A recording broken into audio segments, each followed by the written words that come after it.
शाम के वक्त अंतिम संस्कार करने वाला पंडित ओमकार जब दिन भर जली सारी चिताओं की राख बटोर कर शमशान घाट के बाहर जा रहा था, तभी उसे शमशान घाट के गेट के कोने के बाहर दीवार के पास एक औरत बड़ी बदहाल अवस्था में बैठी हुई दिखी। दरअसल ओमकार कई दिनों से उस औरत को वहां पर बैठा हुआ देखता आ रहा था और आज भी जब वो उसे नज़रअंदाज करने जा ही रहा था, तभी उसका मन हुआ कि क्यों ना आज वो रुककर उस औरत से बात करे, उसके इस हाल की वजह जाने। यही सोचकर ओमकार जब उस औरत के पास गया तो उस औरत ने अपने फटे हुए आंचल से अपना मुंह ढकते हुए कहा, खबरदार, जो मेरा फ़ायदा उठाने की सोची भी तो मैं तुम्हें जान से मार दूंगी। औरत की बात सुनकर ओमकार उससे 2 कदम दूर ही खड़ा रहा और उसकी इस हालत पर सवाल करते हुए कहा, बहुत दिनों से देख रहा हूँ शमशान घाट के बाहर ही बैठी रहती हो। भला इस जगह भी किसी का इंतज़ार किया जाता है? अरे यहाँ तो लोग तभी आते हैं जब उनका समय ख़त्म हो जाता है, और जो यहाँ एक बार आ जाता है वो कभी वापस नहीं जाता। जाओ किसी आश्रम में सेवा चाकरी करो, अभी तुम्हारी उम्र ही क्या है। उस औरत से कहते हुए ओमकार जाने को हुआ ही था कि तभी उस औरत ने कहा, बाबा, मैं तो यहाँ मरने के लिए आई हूँ। अगर आप मुझे जिंदा ही फूंक दें तो आपका बहुत बड़ा एहसान होगा मुझ पर। औरत की बात सुनकर ओमकार के पैर जम से गए। उसने पलटकर गुस्से में कहा, ये क्या अनाप शनाप बक रही हो? तुम्हारा दिमाग तो ठीक है। आश्रम नहीं तो किसी पागल खाने में चली जाओ, फ्री का 2 वक्त का खाना मिल जाएगा। लेकिन कल सुबह मुझे यहाँ दिखाई मत देना, वरना अस्पताल फ़ोन करके पागल खाने में भर्ती करवा दूंगा। बड़ी आई जिंदा फूंक दो कहने वाली। औरत की बात सुनकर ओमकार का गुस्सा 7वें आसमान पर जा पहुंचा। इसके बाद ओमकार ने उस औरत को और भी खरी खोटी बातें सुनाई, और जब वो जाने को हुआ तभी एक तेज हवा के झोंके के कारण औरत के आंचल ने भी उसका साथ छोड़ दिया, और वो आंचल के हटते ही ओमकार ने उस औरत को पहचान लिया। मुनिया, ये तू है क्या? ओमकार ने कांपते हुए उस औरत से पूछा, जिसे सुन औरत की आंखें भी नम हो गई। वो फिर से अपने चेहरे को छुपाने की कोशिश करने लगी, पर तब तक ओमकार का शक यकीन में बदल चुका था। रोते हुए वो अपने ही आंसुओं में डूब चुका था और सामने बैठी बदहाल औरत का चेहरा अपने हाथों में लिया और बिलक बिलक कर रोने लगा। ओमकार को इस तरह रोता देखकर वो औरत भी ओमकार के गले लगकर खूब जोर जोर से रोने लगी और दुख के सागर में डूबते हुए बस इतना ही कहा, हाँ बाबा, मैं आपकी मुनिया। दोनों एक दूसरे को अपना परिचय तो बता चुके थे, लेकिन अपना दुख नहीं। ओमकार तुरंत ही उसे अपने घर ले आया और दोनों खाना खाने के बाद आराम से बैठकर बातें करने लगे, अपने पुराने दिनों को याद करने लगे। याद है जब पहली बार तुझे अनाथालय से लाया था? तब तू 5 साल की थी और तेरे घर में आते ही मैंने ये आम का पेड़ लगाया था। तब तू रोज़ सुबह सुबह सबसे पहले उठकर इसे ही गले लगाती थी, बोलती थी, ये पेड़ नहीं, मेरा छोटा भाई है। ये पेड़ तो अपनी जगह पर ही है, लेकिन तू शायद कहीं खो गई। पेड़ को देखकर मुनिया भी अपने पुराने दिनों को याद करके मुस्कुराने लगी। फिर एक लंबी सांस भरते हुए अपने बाबा ओमकार से बोली, खोई नहीं थी बाबा, बस भटक गई थी। मैंने जिस आदमी का हाथ थामा था, जिस पर भरोसा किया था, उसने मुझे मरने के लिए छोड़ दिया। जो मेरे लिए सब कुछ था, एक पल में मैं उसके लिए कुछ भी नहीं रही। बाबा से कहते हुए मुनिया का चेहरा उदास हो गया था। इस पर ओमकार ने मुनिया से पूछा, क्या हुआ था? अचानक से तू कहाँ चली गई थी और क्यों?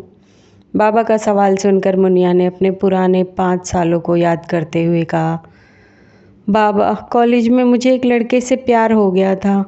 समीर नाम था उसका। बहुत बार सोचा कि आपको उसके बारे में बता दूं, लेकिन कभी हिम्मत नहीं हुई, और इस पर मेरे से सबसे बड़ी गलती हो गई। बाबा, मैं शादी से पहले पेट से हो गई थी, माँ बनने वाली थी। मुझे दुनिया का डर सताने लगा था। लोग आपकी बदनामी करते, कहते कि एक आदमी ने एक अनाथ लड़की को अपने दिल में जगह दी और उस लड़की ने अपने ही बाप के चेहरे पर कालिक पोत दी। मैं जीते जी आपकी बदनामी होते हुए नहीं देख सकती थी, इसीलिए आपको बिना बताए घर छोड़कर चली गई।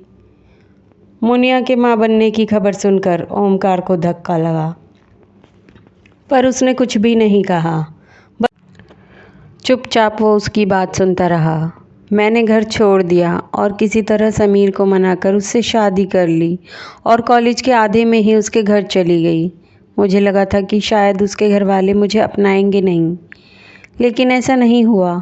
समीर के घर वालों ने मुझे बहुत प्यार दिया, अच्छे से रखा, लेकिन मेरे घर में कदम रखते ही उस घर का विनाश शुरू हो गया। शादी के पहले ही हफ्ते में समीर के बड़े भाई का एक्सीडेंट हो गया। जान तो बच गई, लेकिन वो कोमा में चले गए। फिर उसके कुछ दिन बाद मेरी सास ने भी बिस्तर पकड़ लिया और मेरे ससुर को पैरालिसिस का अटैक आया, जिससे वो भी कुछ कहने सुनने के लायक नहीं रहे। सबको लग रहा था कि मैं उस घर के लिए अशुभ हूँ। मेरे आते ही उस घर की बर्बादी शुरू हो गई है। इससे पहले कि मैं कुछ समझ पाती, पता चला कि मेरे पेट में पल रहा बच्चा भी अब नहीं रहा और अब मैं दोबारा कभी माँ नहीं बन सकती। और ये सब देखते हुए समीर ने मुझे घर से निकाल दिया। मैं कहाँ जाती बाबा, अपना घर तो मैं खुद ही छोड़ कर गई थी और जहाँ गई थी वहाँ से भी निकाली जा चुकी थी। इसलिए 4 सालों तक मैं यहाँ वहाँ दर दर भटकती रही। अनजान मर्दों की नज़रें मुझे नोचती रहीं और अब तक कर जब मैंने मरने की सोची तो किस्मत मुझे आपके पास ले आई बाबा। बाबा से कहते हुए मुनिया भी रोने लगी थी। उस पर टूटे दुखों का पहाड़ सुनकर ओमकार ने भी मुनिया को गले लगा लिया। नहीं बेटा, तेरे घर में आते ही मैंने तेरी कुंडली बनवाई थी। तू जिस घर में भी जाएगी सुख और समृद्धि ही लाएगी। जरूर तेरे ससुराल वालों ने कोई चाल चली है बेटा। ओमकार की बात सुनकर मुनिया भी एक पल को सोच में पड़ गई थी, पर इससे पहले कि वो कुछ कहती, ओमकार उसे उसी शमशान घाट में ले आया जिसके गेट के बाहर वो बदहाल अवस्था में मिली थी। मुनिया ने जब शमशान घाट को गौर से देखा तो उसे एक कोने में एक अघोरी एक औरत की लाश पर बैठकर तपस्या में लीन दिखाई दिया। अघोरी नंदा, मुझे आज तुम्हारी ज़रूरत है। आज तुम्हें अपनी दोस्ती का हक अदा करना है मेरे दोस्त। ओमकार की बात सुनकर अघोरी नंदा ने जब अपनी आंखें खोली तो उसने अपने सामने मुनिया को देखा।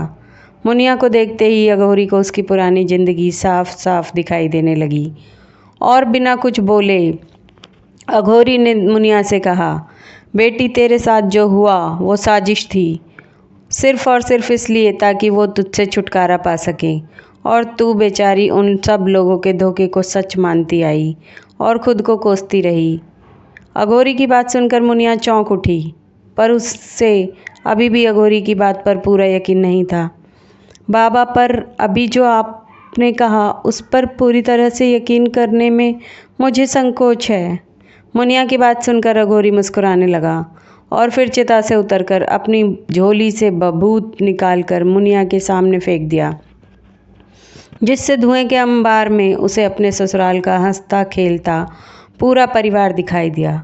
और उसके पति समीर ने भी दूसरी शादी कर ली थी, जिससे उसका एक बेटा भी था और धुएं के अंबार में उसका जेठ, सास, ससुर सब मिलकर ठीक ठाक और हंसते खेलते नजर आ रहे थे। ये सब देखकर मुनिया की आंखों से आंसू थम नहीं रहे थे। उसे अपने साथ हुए धोखे पर पक्का यकीन हो गया था। वो ये सब देख गुस्से की आग में जलने लगी और ओमकार भी अब अपनी बेटी को इंसाफ दिलाना चाहता था। वो दोनों शमशान घाट के बाहर जाने को हुए ही थे कि तभी अघोरी नंदा ने दोनों को सुनाते हुए कहा, अच्छा, पहले मरना चाहती थी और अब मारने चली है। अघोरी की बात सुनकर मुनिया के पैर वहीं रुक गए। तो क्या करूं? उन धोखेबाज लोगों को छोड़ दूं, जाने दूं, माफ़ कर दूं उन्हें? नहीं, बिल्कुल नहीं। मैंने तो कभी ऐसा नहीं कहा। मैं तो बस इतना चाहता हूँ कि जो अशुभ का कलंक उन्होंने तुझ पर लगाया है उसे तुम सच करके दिखा दो। मेरी शिष्या बन जाओ, मैं तुम्हें काला जादू सिखाऊंगा। तब तुम खुद अपना बदला भी ले लोगी और दूसरों की भी मदद कर पाओगी। ओमकार मुनिया को अघोरी की शिष्या बनने नहीं देना चाहता था, लेकिन मुनिया ने पहले ही हाँ कर दी। अगले ही दिन से मुनिया अघोरी के साथ उसकी शिष्या बनकर उससे काला जादू सीखने लगी और महज कुछ ही महीनों बाद मुनिया भी काला जादू अच्छे से करना सीख चुकी थी। वो बिना एक पल देर किए सीधा अपने ससुराल पहुंच गई। ससुराल वाले भी उसे देखकर चौंक गए थे, क्योंकि सबको यही लग रहा था कि मुनिया शायद अब तक मर चुकी होगी। पर वो तो बिल्कुल सही सलामत अपने पैरों पर खड़ी उनसे बदला लेने आई थी। मीनू, तुम यहाँ क्या कर रही हो? तुम तो मर गई थी ना? समीर ने मुनिया को उसके असली नाम से पहली बार बुलाया था और वह उसे पकड़कर घर से बाहर निकालने को हुआ ही था कि तभी मुनिया यानी मीनू ने कुछ मंत्र बुदबुदाया और समीर एकदम से उड़कर दीवार से जा लगा। उसके सिर से खून निकलने लगा। समीर का ये हाल देखकर उसके घर वाले भी मुनिया से डरने लगे, पर मुनिया तो अब अपने गुस्से की आग में जल रही थी और बारी बारी कर उसने सभी घर वालों का वही हाल कर दिया जो बताकर उसे धोखा दिया गया था। मुनिया ने अपने काले जादू से अपने सास ससुर को पैरालाइज कर दिया और अपने जेठ के भी होश ठिकाने लगाकर उसे हमेशा हमेशा के लिए अपाहिज कर दिया। लेकिन अभी भी उसका गुस्सा कम नहीं हुआ। वो समीर को जान से मारने उसकी तरफ बढ़े चले जा रही थी। तभी समीर की नई पत्नी अपनी गोद में बच्चा लिए मुनिया से अपने पति की जान की भीख मांगने लगी। गोद में पड़ा बच्चा घर में हुए हादसे से ज़ोर ज़ोर से रो रहा था, जिसकी आवाज़ सुन मुनिया अपने आप ही शांत हो गई। रोते हुए बच्चे को देख मुनिया की आंखें भी नम हो गई। उसने बच्चे के सिर पर हाथ फेरा और उल्टे पैर वापस अपने बाबा ओमकार के घर आ गई। मुनिया ने समीर के परिवार का कहा सब सच कर दिया था और अपने पूरे जीवन को अघोरी नंदा की सेवा में लगा दिया और एक अघोरी बनने की राह पर चल दी। तो दोस्तों, कैसी लगी हमारी आज की कहानी? कमेंट करके हमें ज़रूर बताइए और चैनल पर नए हैं तो चैनल को लाइक शेयर और सब्सक्राइब ज़रूर करें। आपके थोड़े से सपोर्ट से हमें बहुत मोटिवेशन मिलता है दोस्तों।